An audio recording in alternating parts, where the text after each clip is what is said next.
Hello. Thanks for your patience, you guys. I had some COVID issues, so I haven't been able to regularly broadcast for you guys, but I'm feeling a lot better now. So today we're going to go over abundance versus scarcity. Let me just set this thing up over here. So how many times have you heard, it's not my fault, life is unfair, and the game is completely stacked against me? See, these are all indicative of scarcity mode. And so we're going to go into this. The scarcity mode can be traced back to the days of hunting and gathering, right? So if you found a food source, since there was no way to store anything, the technology wasn't there yet, you had to gorge yourself on a food source. So according to Forrest Hanson, Hanson's father, his name is Rick Hanson. He's a clinical psychologist, and he's also an author. He said that the human race had been around for 300,000 years, right? But 100,000 years ago, there was a big famine, and the human race dwindled down to only a few thousand off the coast of South Africa. And they ate tubers and shellfish, and that's how they survived. But this kind of scarcity mode has somehow never left us. A lot of people feel that they don't have enough. Whatever they have, it's never going to be enough. And any sense of competition is going to drive them insane. But this isn't a very effective. This isn't a very effective way to do things, obviously. Although my personal experience, I could talk about it too. I was in a band for 20 years and we had 2 gigs, right? It's just totally embarrassing. So the first gig, the bassist never showed up, right? And the singer sung okay during the rehearsal, but then he eventually passed out on the table, and the rhythm guitarist put the microphone right next to his mouth so you could hear him snoring logs all day long. I was on drums then, and we didn't have another gig for a while, so everybody got pretty much sick of each other, and the band kind of ended for a little while. And then when we started back up, we had another gig in an art venue, and by now it was only the rhythm guitarist and me on keyboards this time instead of drums, and I had to drum a drum track from the keyboards that I played along with.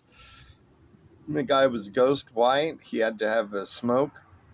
The rhythm guitarist every 3 songs, and he was shaking like a leaf.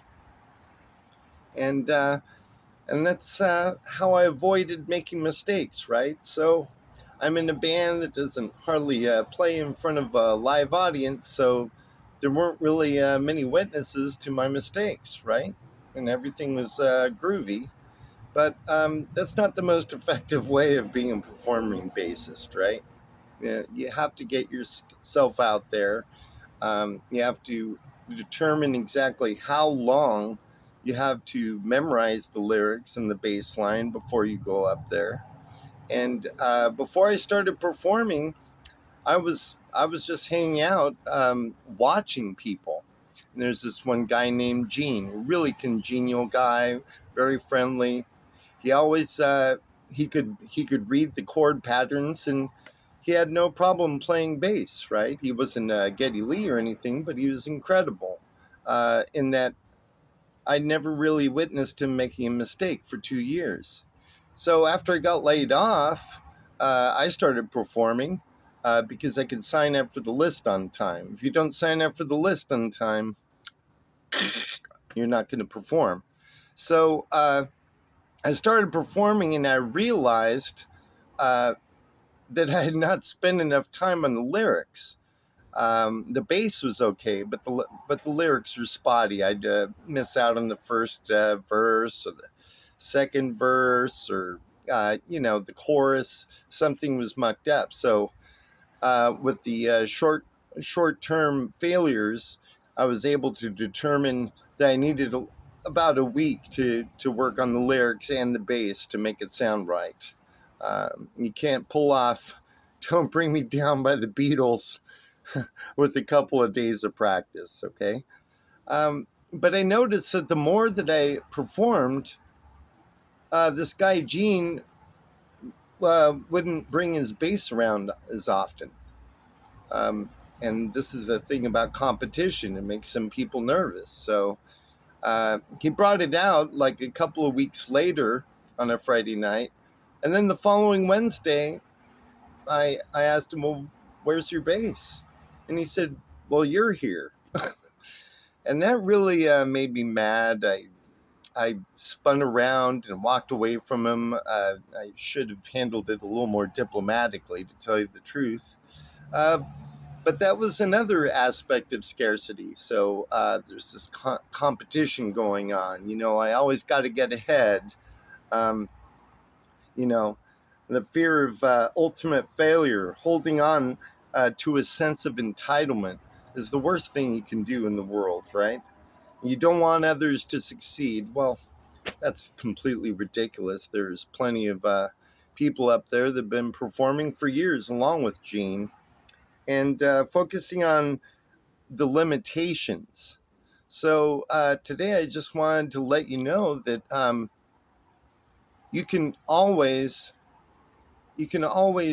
change your mindset to one of abundance, right? That I got this thing down. I made a short-term mistake in the beginning with the lyrics, and it still didn't even matter because Gene was going to guitar, and he wasn't bringing his bass around anymore. And I thought that was really sad for me, because I want everybody to do good. I'm like the bodhisattva that wants to bring everybody over the wall of enlightenment before me. And I want success for everybody. So basically, what I wanted to tell you was that this mindset of abundance has a much healthier aspect to competition and even collaboration with others. So don't sweat it, right? Don't sweat the small stuff. Hey, you get up there, you make a few mistakes, but these mistakes are going to be your greatest teachers. Just like when I couldn't memorize all the lyrics for "Don't Bring Me Down" by the Beatles. I was a little horrified, but the next time I went and studied the lyrics for a few more days than I did. And there isn't a song that's so easy. Even if you've listened to the song for 20 years, you're still going to need to rehearse it for about a week, to get all those lyrics down. And basically, when you collaborate with others, you're starting to eliminate the fear of competition, the fear of entitlement, the fear of other people becoming successful as well. Well, we can all be successful together, right? And so this is just a real quick video reminding you that you don't have to compare yourself with others. You can just use these short-term failures as a long-term teacher to help you with your techniques. And when you get up on stage, I'm still scared, to tell you the truth.